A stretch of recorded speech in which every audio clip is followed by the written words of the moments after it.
यह है विजुअल समीकरण x minus y equal to 4 समीकरण 1 हो गया। 3x plus 2y equal to 27 समीकरण 2। इसको हल करना है प्रतिस्थापन विधि से। किस विधि से? प्रतिस्थापन विधि से।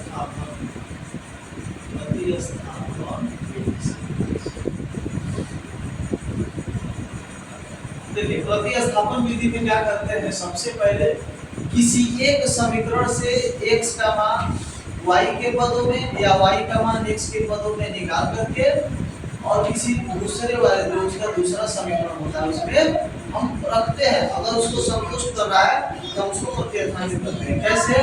तो देखेंगे समीकरण 1 से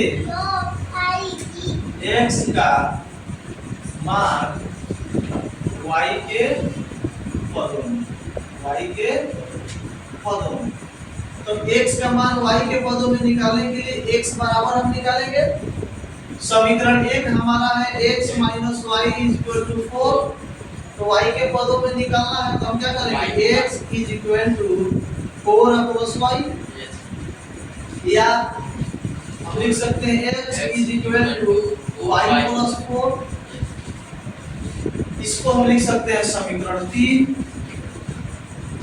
ये भी तो एक समीकरण है। अब लिखेंगे समीकरण 3 से x का मान,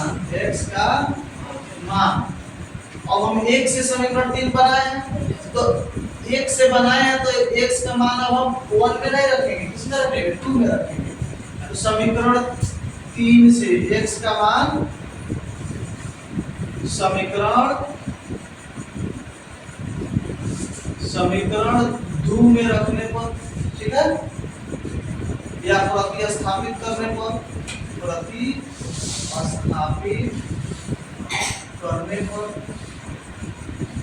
देखिए समीकरण 2 यहाँ है 3x plus 2y is equal to 27। x के जगह पे हमको रखना है तो 3 यही रख देंगे।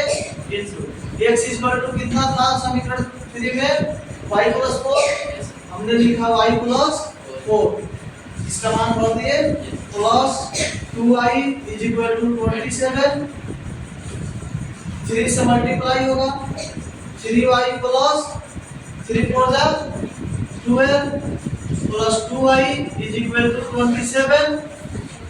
इतना क्लियर? अब हम क्या करेंगे,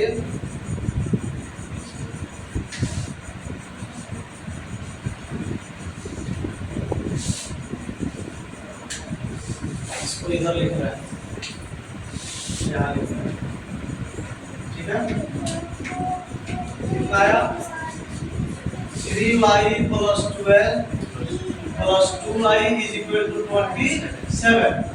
अब हम देख रहे हैं कि ये दोनों सजाती है, आसानी से जुड़ जाएगा। 3 और 2 हो जाएगा 5y प्लस 12 इक्वल टू 27। चर को एक तरफ रखते हैं, अचर को एक तरफ कर देते हैं। 5y is equal to 27 minus 12, 5y is equal to, minus कीजिए, 7 से 2 गया 5, 2 से 2 गया 1, 15 हो गया। y इज इक्वल टू, या मल्टीप्लाई में है, जब पक्ष का अंतर करते हैं दूसरे पक्ष में भेजते हैं तो डिवाइड हो जाएगा, 15 by 5, y is equal to 5 3 जा, y इज इक्वल टू आ गया कितना 3। अब y का मान तो 3 मिल गया हमको। अब हम क्या करेंगे, y का मान या तो समीकरण किसी में रख देंगे, चाहे 2 से निकला है 1 में रख लीजिए, या डायरेक्ट समीकरण 3 वाले में ही रख दीजिए, हमको y का मान निकल जाएगा, ठीक है।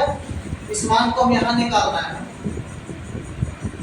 दिख रहा होगा, इधर दिख रहा है ना, तो लिखेंगे y इज इक्वल टू 3 समीकरण 3 में प्रतिस्थापित करने पर,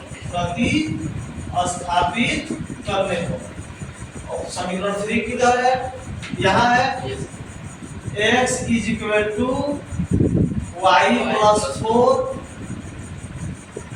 तो x is equal to y का मान पे 3 plus 4, x is equal to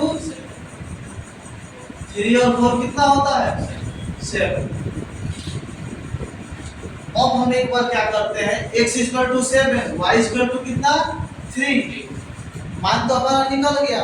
एक बार हम क्या करते हैं कि इसका सत्यापन कर लेते हैं, इसका जांच कर लेते हैं कि हमने जो मान ज्ञात किया है क्या यह सत्य है, यह समीकरण को संतुष्ट कर रहा है कि नहीं कर रहा है। अब सत्यापन करने के लिए हम क्या करेंगे, यहाँ लिख देते हैं सत्यापन।